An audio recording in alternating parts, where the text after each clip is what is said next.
기독교인의 삶에서 교회의 역할, 교제와 영적 성장을 위한 부름. 교회는 모든 기독교인의 삶에서 중요한 역할을 합니다. 교회는 단순히 건물이나 기관이 아닌 그리스도의 사랑과 끊임없는 영적 성장에 대한 열망으로 하나가 된 신자들의 공동체입니다.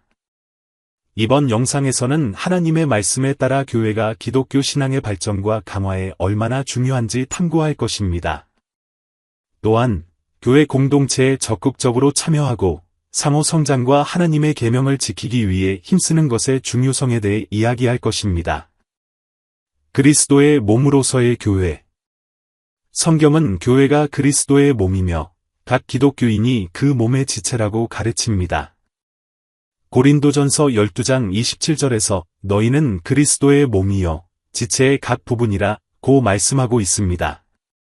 이는 인체의 각 부분이 고유하고 중요한 기능을 가지고 있는 것처럼 교회에서도 각 기독교인이 독특하고 중요한 역할을 맡고 있다는 것을 의미합니다. 교회는 단순히 예배를 드리는 장소가 아니라 각 지체의 은사와 재능이 공익과 하나님의 영광을 위해 사용될 수 있는 공간입니다. 이 신체의 비유는 또한 지체들 간의 상호 의존성을 강조합니다. 로마서 12장 4대 5절에서 바울은 우리가 한 몸에 많은 지체를 가졌으나 모든 지체가 같은 기능을 가진 것은 아니니 이와 같이 우리 많은 사람이 그리스도 안에서 한 몸이 되어 서로 지체가 되었느니라 고 말합니다. 교회는 서로 연결되어 돕고 도움을 받으며 기도하고 기도를 받는 진정하고 깊은 교제를 가르쳐 줍니다. 진리의 기둥과 기초로서의 교회. 교회의 또 다른 중요한 측면은 진리의 기둥과 기초로서의 역할입니다. 디모데전서 3장 15절에서 바울은 교회를 하나님의 집이요 살아 계신 하나님의 교회요 진리의 기둥과 턱라고 묘사합니다. 이는 교회가 성경에 계시된 하나님의 진리를 지키고 선포하는 역할을 한다는 것을 의미합니다. 교회에서는 우리는 하나님의 말씀을 통해 가르침을 받고 교정되며 하나님의 계명에 따라 살아가도록 격려를 받습니다.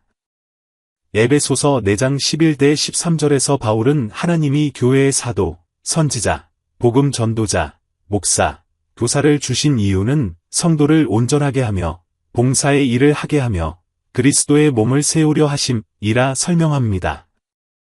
교회는 신앙이 양육되고 신자들이 하나님과 이웃을 섬기기 위해 장비를 갖추는 환경입니다. 예배 공동체로서의 교회. 공동 예배는 교회 생활의 중요한 기둥 중 하나입니다. 시편 122편 1절은 사람이 내게 말하기를 여호와의 집에 가자 할 때에 내가 기뻐하였도다 라고 말하며 공동체에서 하나님을 예배하는 기쁨을 상기시킵니다. 다른 신자들과 함께 하나님을 예배하는 것은 우리의 신앙을 강화하고 희망을 새롭게 하며 창조주와 깊이 연결되는 경험입니다. 교회에서 예배는 찬양과 음악을 넘어서 기도, 말씀의 읽기, 다른 신자들과의 교제를 통해서도 나타납니다.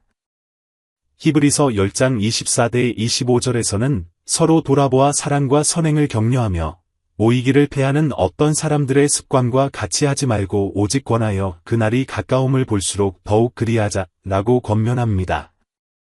공동체에서의 예배는 우리가 기독교인의 여정을 혼자 걷는 것이 아니라 같은 믿음과 희망을 나누는 영적 가족의 일원임을 상기시켜줍니다. 섬김의 공동체로서의 교회. 교회는 또한 서로를 섬기고 신앙 공동체 밖의 사람들을 섬기기 위해 부름받은 곳입니다.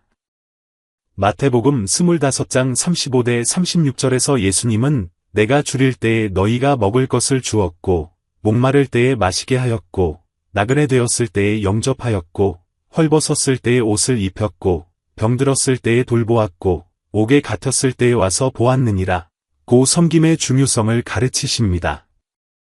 이웃을 섬기는 것은 하나님의 사랑의 구체적인 표현이며 교회는 우리가 이 섬김을 배우고 실천하는 환경입니다. 야고보서에서 이 개념은 믿음이 행함이 없이는 죽은 것이라고 강조됩니다. 야고보서 2장 17절. 이는 진정한 기독교 신앙이 하나님의 사랑과 정의를 반영하는 행동으로 나타난다는 것을 의미합니다.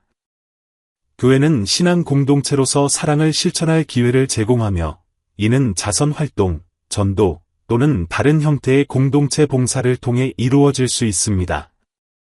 변화의 주체로서의 교회. 교회는 예배와 봉사의 장소일 뿐만 아니라 세상에서 변화를 일으키는 주체로 부름받았습니다. 마태복음 5장 14-16절에서 예수님은 너희는 세상의 빛이라. 산 위에 있는 동네가 숨겨지지 못할 것이요. 사람이 등불을 켜서 말 아래에 두지 아니하고 등경 위에 두나니 이러므로 집안 모든 사람에게 비치느니라. 이와 같이 너희 빛이 사람 앞에 비치게 하여 저희로 너희 착한 행실을 보고 하늘에 계신 너희 아버지께 영광을 돌리게 하라고 말씀하십니다. 교회는 종종 어둠과 절망으로 가득 찬 세상에서 희망의 등대입니다. 교회는 세상에 긍정적인 영향을 미치고 하나님의 왕국의 가치를 전하는 소금과 빛이 되도록 부름받았습니다. 이는 그리스도의 몸의 일원으로서 각 기독교인이 그리스도의 빛을 반영하고 자신의 공동체와 세상 전체의 변화를 위해 일할 책임이 있음을 의미합니다. 영적 가족으로서의 교회.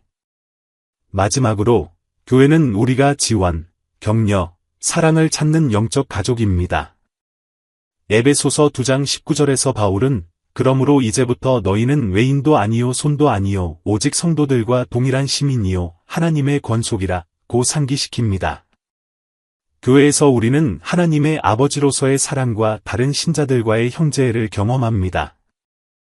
교회는 우리가 진실하게 자신의 약점을 고백하고 거룩함에서 성장하기 위해 도움을 받을 수 있는 장소입니다. 신앙의 가족은 또한 기독교인의 여정에서 우리의 인내에 필수적입니다. 갈라디아서 6장 2절에서 너희가 서로 남의 짐을 지라 그리하여 그리스도의 법을 성취하라고 권면합니다. 교회에서 우리는 어려움 속에서 우리를 지지하고 기쁨을 함께 나누는 형제자매들을 만나며 이 교제는 기독교 생활의 가장 큰 축복 중 하나이자 하나님의 사랑의 반영입니다. 결론, 교제와 행동에 대한 부름. 이 모든 것을 통해 교회가 기독교인의 삶에서 필수적이라는 것이 명확해집니다. 교회는 그리스도의 몸이며 진리의 기둥이자 예배, 봉사, 변화의 공동체이자 영적 가족입니다. 우리는 교회 안에서 신앙이 성장하고 세워지며 세상으로 보내져 변화를 만들어갑니다. 이 콘텐츠가 여러분의 삶에 유익했다면 우리 채널을 구독하고 좋아요를 눌러주세요. 또한 이 영상을 친구들과 가족들에게 공유해 주세요. 아래 댓글로 교회가 여러분의 삶에 어떤 영향을 미쳤는지 나눠주세요. 함께 우리의 신앙을 강화하고 우리 주 예수 그리스도의 은혜와 지식에서 계속 성장할 수 있기를 바랍니다. 하나님께서 여러분을 강하게 축복하시길 바랍니다.